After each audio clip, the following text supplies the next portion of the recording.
dulu. Sekarang kita akan melakukan permainan adu panjang. Jangan mungkin kita yang kalengnya ya. Adu panjang.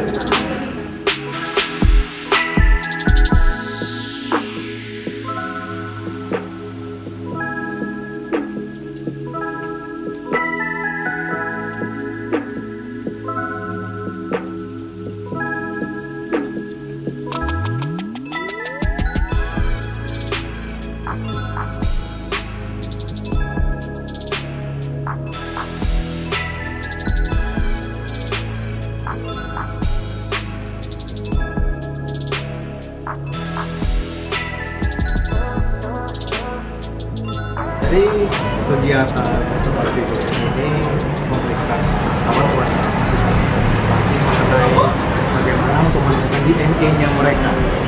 DNA mereka ini sudah ada sejak dulu, jadi tinggal mereka ini mengasah aja mahasiswa. Halo Unicom, sukses acaranya. Jadi acara kayak gini harus sering-sering dilakukan. Selain untuk upgrade kapasitas dari teman-teman, kita juga perlu mengisi waktu malam minggu dengan sesuatu yang positif. Oke, salam ide.